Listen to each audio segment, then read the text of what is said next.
Hello, Internet. It is Adam Malik Aaron Aaron. Welcome back to my holiday 2019 box office predictions. And today we're going to be talking about a movie, one of the few movies coming out this month that actually has some potential. And that movie is Ford v Ferrari. So we're going to talk about the pros and cons of Ford v Ferrari. So let's get right to it. Pros. Our two main stars here, Matt Damon and Christian Bale. Now, these two both have credibility to their names. Christian Bale, famously was in American Psycho, which became a cult classic. He portrayed Batman in Christopher Nolan's Dark Knight trilogy. It was in several awards movie favorites like The Fighter, American Hustle, The Big Short, Vice. And sure, he had his Terminator Salvation on-set rant, which no one will ever forget.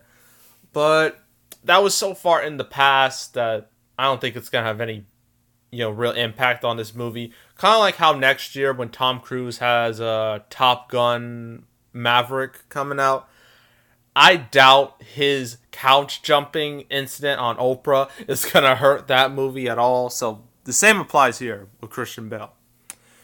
But of the two here, the bigger star is easily Matt Damon. I mean, he was in the Ocean's trilogy. He was Jason freaking Bourne.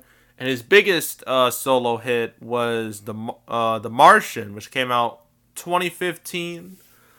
Got strong reviews, was an audience favorite, dominated the October box office. But I do have to point this out that 2017 was a horrible, horrible, horrible year for Matt Damon. He had 3 bombs that year. The first was The Great Wall. You may remember that for its whitewashing, white savior controversy. Then he had Suburbicon. And then he had Downsizing. No one saw any of these movies. So that's not a good look. But overall, his track record, while it's not great, it's decent. It's decent enough. So that's the first pro. Second pro is there's no real competition in sight. I mean, Joker's been out for like a month and a half. Dark Fate bombed. Doctor Sleep bombed. Charlie's Angels is gonna bomb. The Good Liar's gonna bomb. Midway, I don't know. I think people kind of forgot about Midway already. I mean, sure, it has to deal with movies coming up like A Beautiful Day in the Neighborhood, Knives Out, Queen Slim. Well, we'll talk about that a little later. But yeah, as of right now, this movie has no competition to deal with. Third pro is that this movie has strong reviews, which is important because this is clearly one of those Oscar baity films. And if you don't know what that is an Oscar bait film is a movie that is made and designed to win awards, or at least get nominated, right? And doing a biopic or like a sports drama, or like really any type of drama, that's the easiest way to get nominations and awards. Especially with a movie like this, like a period piece, right? And usually with these type of movies, they usually take like a word, like one word or 2 words or like a phrase, and make it the movie's title. This month we had Harriet. There was Harriet, Selma. Even Vice. Just one word, one simple word, and then your movie's set for awards, well, potential awards success. And the 2 words here are Ford and Ferrari. So you can tell this is one of those types, one of those types of movies.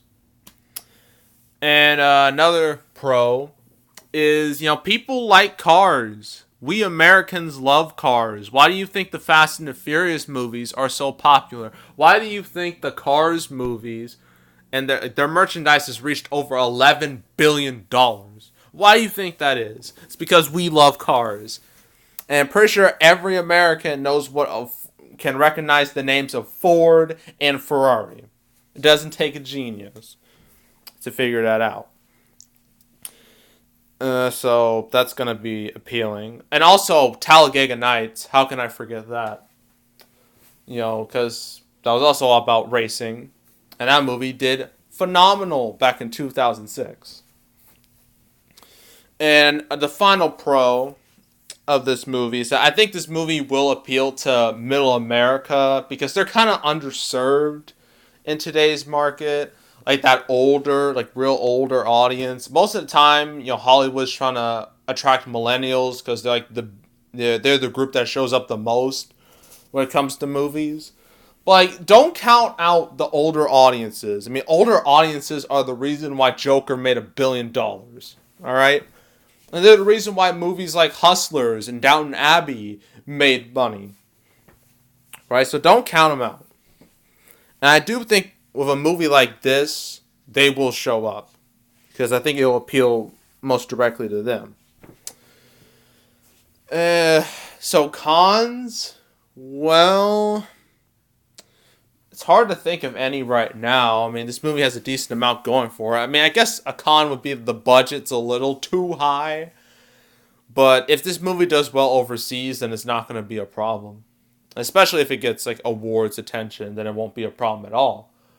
But yeah, I don't know if it'll reach its budget domestically.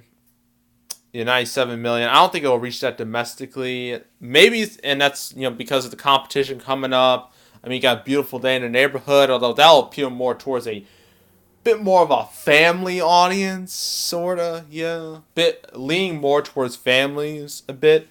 But the real problems this movie's gonna face is Knives Out and Queen Slim on Thanksgiving. But even then, I think this movie will do well over Thanksgiving. Because most movies do well over Thanksgiving anyway. It's like a good day for movies. So, yeah, I don't think it has to worry too much. I mean, of the two movies, I think Knives Out is going to be a bigger competitor. But, we'll see. And that's pretty much it. Overall opening weekend, the tracking number was like in the 20s. Some said 30. I think it has a solid chance of reaching 30 million. I do. I think it could reach 30. So my opening weekend will be 30 million, roughly, give or take a couple million. And its overall total will be, because it's an adult film with awards potential, it'll have long legs. And has, the whole holiday season coming up. So I'm going to say 110 million. I think this movie will have pretty strong legs overall. So yeah, that's Ford v Ferrari. And so what's next? What's the last movie I have to do? I forgot about it already. The Good Liar, a movie nobody's going to watch. Perfect. Because I haven't covered a movie like that all the freaking time. Movies that no one's going to watch, but I have to talk about them anyway. It's just wonderful. So, yeah. That's it. That's all. Make sure to subscribe, like this video, leave a comment. Want to go check out my past predictions. I have like my holiday 2019 playlist, fall 2019 playlist, summer 2019 playlist. And yeah, that's it. That's all. And I am out.